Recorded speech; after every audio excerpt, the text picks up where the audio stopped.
Selamat datang di podcast pengembangan diri. Podcast ini merupakan top 5 podcast of the year 2023 versi Spotify Indonesia.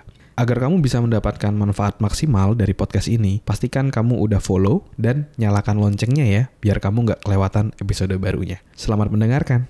Hai, Chandra Bordes, dan pada podcast kali ini saya mau ngebahas tentang gimana cara mengatasi miskomunikasi ya. Jadi kalau yang sebelumnya kita bahas tentang hal-hal yang menyebabkan miskomunikasi, kali ini saya akan membahas solusinya gimana. Apa yang harus kita lakukan sebagai penerima pesan dan juga apa yang harus kita lakukan sebagai pemberi pesan agar tidak terjadi ataupun meminimalisir adanya miskomunikasi ya. Tapi sebelum saya bahas strateginya lebih lanjut, saya mau kasih tahu buat kamu yang mau lebih jago komunikasi dan bisa membuat orang berkata iya, kamu bisa join dalam Persuasive Communication Webinar ya. Gimana cara membuat orang lain berkata iya sama kamu ya. Ini adalah skill yang penting juga untuk kamu bisa sukses dalam hidup. Kamu bisa daftar secara gratis ya, webinarnya hari Minggu 25 Mei dari jam 2 sampai jam 2. Dari jam 2 sampai jam 3 siang. Kamu bisa daftar secara gratis melalui selfdev.id/webinar atau kamu bisa klik link yang ada di deskripsi. Daftar sekarang juga sebelum slotnya habis. Oke. Mari kita bahas tentang gimana cara mencegah terjadinya miskomunikasi ya. Jadi mungkin kamu masih ingat dari episode sebelumnya saya sudah bahas. Jadi dua hal ya yang menyebabkan kita miskomunikasi itu adalah yang pertama ambiguity atau ketidakjelasan komunikasi ya, menggunakan kata-kata yang multitafsir, dan juga yang kedua adalah asumsi. Nah, untuk ketidakjelasan ya, ini biasanya terjadi disebabkan oleh menerima pesannya. Jadi misalnya kita menerima pesan dari orang lain gitu, yang tidak jelas gitu. Misalnya contoh, data yang kemarin sudah dikirim gitu.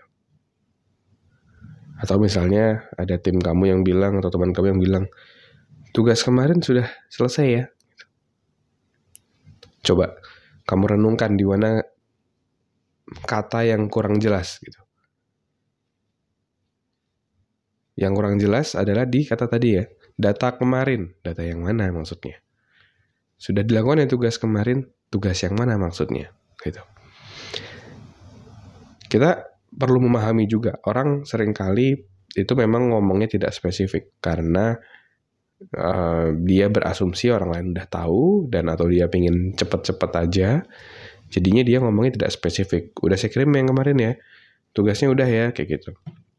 Nah, tapi itu adalah salah satu poin-poin yang kadang-kadang menyebabkan miskomunikasi. Nah, apa yang harus kita lakukan? Ini saya belajar dari guru saya juga gitu. Dia mendalami banget ilmu NLP. Jadi salah satunya adalah tentang komunikasi ini. Istilahnya itu namanya metaprogram kalau nggak salah. Jadi kalau misalnya ngobrol nih, saya sama guru saya tuh chat-chatan. Saya pernah ambil sesi konsultasi juga sama dia. Kalau ada kalimat atau kata yang tidak jelas dari saya, dia pasti langsung bilang, maksudnya, misalnya contoh ya, maksudnya data yang kamu maksud itu gimana persisnya mas? Atau misalnya, saya udah cerita, saya udah usaha ngembangin tim saya, tapi tim saya belum berubah. Pasti dia juga akan nanya, apa persisnya yang udah kamu lakuin untuk mengembangkan tim kamu gitu. Dan pertanyaan itu akan membuat kejelasan dalam komunikasi ya. Dan saya sebagai pemberi komunikasi, ketika ditanya seperti itu, saya juga merefleksikan gitu. Apa yang udah aku ngelakuin ya?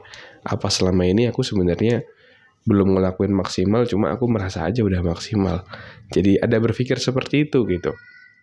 Nah, jadi kuncinya adalah ketika kamu sebagai menerima komunikasi, menerima pesan, kamu harus mengclarify hal-hal yang tidak jelas, yang ambigu. Nah, itu kamu perlu challenge, perlu tanya lagi, maksudnya ini gimana? Atau data yang kamu maksud persisnya apa sih gitu.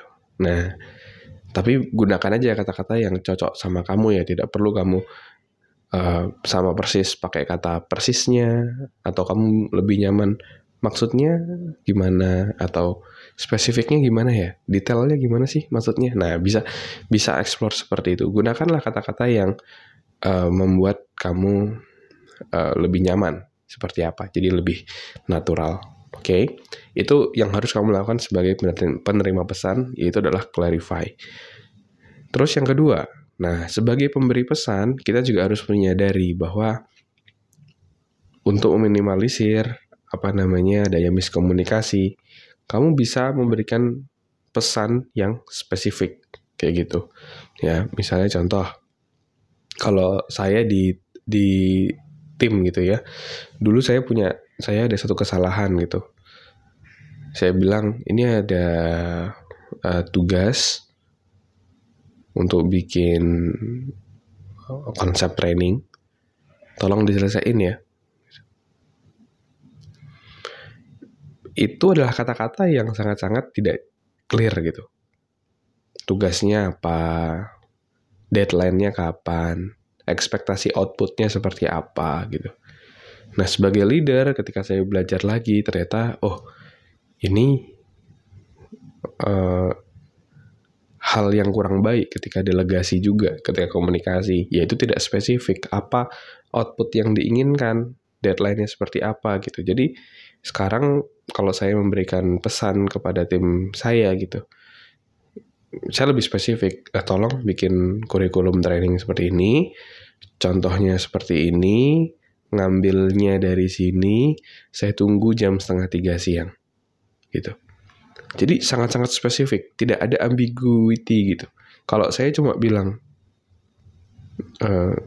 kerjakan secepatnya, bisa jadi secepatnya dia itu jam sore gitu, pas mau pulang baru dikirim, bisa jadi. Tapi kita harus spesifik kapan mau selesainya, kayak gitu ya. Terus itu juga misalnya juga ke tim podcast itu juga, misalnya kita mau webinar nih, tolong bikin Google Form, isinya seperti ini, lalu selanjutnya diarahkan ke grup WhatsApp gitu. Nah, itu saya spesifik berikan instruksi. Akhirnya tim bikin Google Form-nya, tapi di akhir saya memang sengaja tidak spesifik diarahkan ke grup WhatsApp mana. Saya bilang, silakan pilih grup WhatsApp-nya, bebas saja yang menurut kamu sesuai gitu. Jadi di bagian itu saya membebaskan tim saya untuk memilih grup WhatsApp webinar yang ada, yang mau digunakan lagi sebagai grup webinar, silakan pilih. Jadi ada bagian yang memang saya spesifik menjelaskan, ada yang memang sengaja saya bikin broad untuk tim saya make decision di sana gitu. Jadi untuk mengurangi miskomunikasi tadi, dua hal itu ya yang perlu kamu lakukan. Yang pertama, sebagai penerima pesan, kalau kamu merasa ada kata yang tidak jelas, yang multitafsir, kamu harus clarify. Kamu harus cek ulang, kamu harus tanya gitu ya. Maksudnya gimana, persisnya gimana, spesifiknya apa gitu. Terus sebagai pemberi pesan, sebisa mungkin kamu juga harus spesifik. Kita nggak bisa berharap orang itu tahu sama persis dengan apa yang kita harapkan gitu. Seringkali mereka punya pemikiran yang berbeda karena mereka juga tumbuh dalam lingkungan yang berbeda, tumbuh dalam pendidikan yang berbeda, dengan habit yang berbeda, pasti melihat dunia ini berbeda. Satu kata yang kamu pakai, tolong dikerjakan cepat. Bisa jadi cepatnya kamu sama cepatnya dia beda. So, be specific dalam komunikasi. Ya. Kayak kemarin nih contohnya, misalnya tolong ambilin dong misalnya beli sambal deh, kasih sambal dong yang agak banyak gitu. Saya kasih lah 1 sendok waktu itu ada yang sempat minta, saya kasih 1 sendok. Sudah saya kasih, dikit banget ini, tambah lagi dong 2 sendok lagi gitu. Buat saya 1 sendok itu udah banyak gitu. Tapi ternyata buat dia itu sedikit yang banyak itu 3 sendok gitu. Jadi beda reference, beda persepsi. Nah, itu yang perlu kita minimalisir dengan komunikasi yang spesifik. Oke, thank you semuanya udah dengerin episode ini. Never stop learning because life never stop teaching.